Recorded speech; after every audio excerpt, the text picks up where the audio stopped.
नमस्कार दोस्तों, स्वागत है आपका हमारे YouTube चैनल महादेव योगी पर।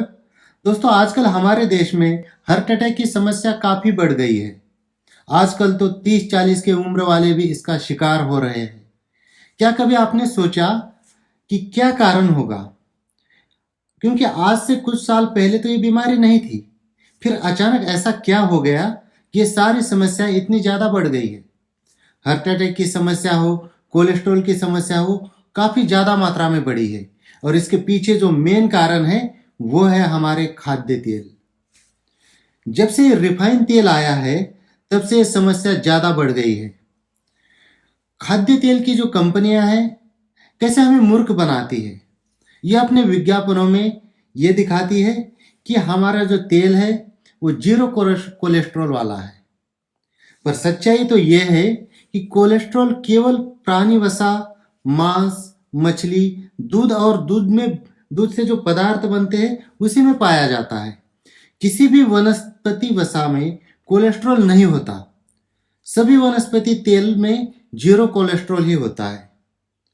मानव शरीर में कोलेस्ट्रॉल का स्तर वसा के प्रकार पर निर्भर करता है। वनस्पति घी की संतृप्त वसा कोलेस्ट्रॉल के स्तर को बढ़ाती है। पॉली अनसैचुरेटेड फैटी एसिड की अधिकता वाले तेल जैसे सोयाबीन, सनफ्लावर, ये एलडीएल और एचडीएल दोनों के स्तर को कम करते हैं। जबकि मोनो अनसैचुरेटेड फैटी एसिड की जो अधिकता वाले तेल है जैसे सरसों, मूंगफली, तिल, जैतून, ये जो हानिकारक कोलेस्ट्रॉल होता है एलडीएल, इसको कम करते हैं। पर जो लाभदायक कोलेस्ट्रॉल होता है एचडीएल, इसके स्तर को बनाए रखते हैं, यानी कि हमारे स्वास्थ्य के लिए काफ़ी अच्छे होते हैं। तेल की कंपनियां विटामिन ई के बारे में भी भ्रम फैला रही है। सोयाबीन में पाया जाने वाला विटामिन ई डेल्टा प्रकार का होता है जो मानव उपचय में शामिल नहीं होता, यानी कि मानव का शरीर उसको ठीक से पचा नहीं सकता। ये सच है कि सोयाबीन में प्रोटीन की मात्रा 35 से 40% है, किंतु सोयाबीन से प्राप्त प्रोटीन ग्लाइसिन जटिल होता है जिसे जानवर तो आसानी से पचा जाते हैं, लेकिन हमारा शरीर इसको ठीक से पचा नहीं पाता, इसे पचाने में असमर्थ होता है। सोयाबीन में ट्रिप्सिन और दूसरे कई विकास अवरोधक विषैले तत्व भी पाए जाते हैं जो इंसान के शरीर के लिए हानिकारक होते हैं।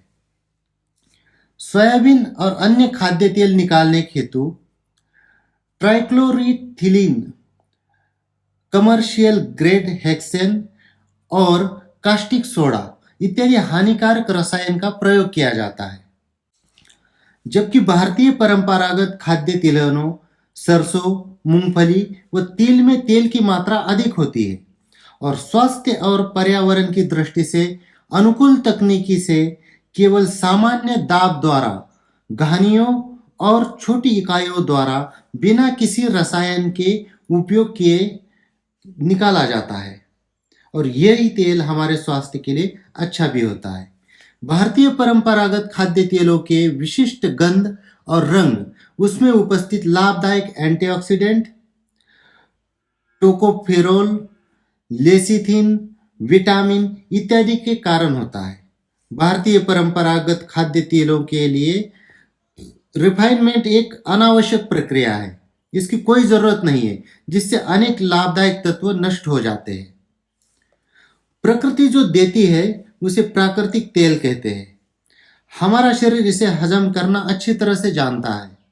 जब ऐसे तेलों को रिफाइनमेंट के दौरान फैक्ट्री में कई बार गर्म किया जाता है, फिर ठंडा किया जाता है और जब ये प्रोसेस की जाती है तब वो ट्रांस बन जाता है, अतः उस तेल में पॉलीमराइजेशन शुरू हो जाता है।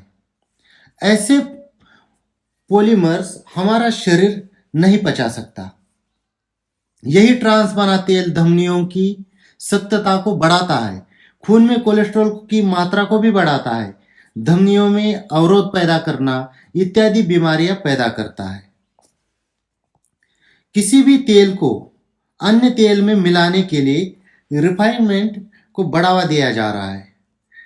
रिफाइंड करने में हड्डियों का कोयला अथवा प्लास्टर ऑफ पेरिस मिलाते हैं ताकि तेल का रंग खत्म हो जाए तथा भाप द्वारा उसकी गंध खींच लेते हैं, क्योंकि ऐसा जब करेंगे तो कोई भी मिलावट उसमें आसानी से वो कर सकते हैं। इस प्रक्रिया में तेल में मौजूद जो विटामिन होते हैं वो नष्ट हो जाते हैं। गाढ़ा व रंगीन तेल स्वास्थ्यवर्धक होता है क्योंकि उसमें प्राकृतिक रूप से विटामिन और एंटीऑक्सीडेंट होते हैं। सोयाबीन, सनफ्लावर, सेफ्लॉर आदि तेल सेहत भरे बताए जाते हैं, जबकि अधिक पॉली अनसैचुरेटेड फैटी एसिड वाले ये तेल प्रकाश, ताप और धातु की मौजूदगी में वातावरण से ऑक्सीजन ग्रहण करके विकृत हो जाते हैं। इन तेलों के सेवन से एलर्जी, ट्यूमर, हृदय संबंधी विकार उत्पन्न होते हैं। भारत में तेलों का उपयोग तलने के लिए अधिक मात्रा में किया जाता है और शोधों में यह पाया गया है कि उच्च ताप और लंबे समय तक रखने के लिए सरसों और मूंगफली का तेल भारत के वातावरण के हिसाब से सबसे अच्छा है। साथ ही सोयाबीन जैव तकनीक द्वारा विकसित फसल द्वारा तैयार किया जाता है। इस प्रकार तैयार किए गए उत्पादन स्वास्थ्य के लिए घातक होते हैं। धन्यवाद।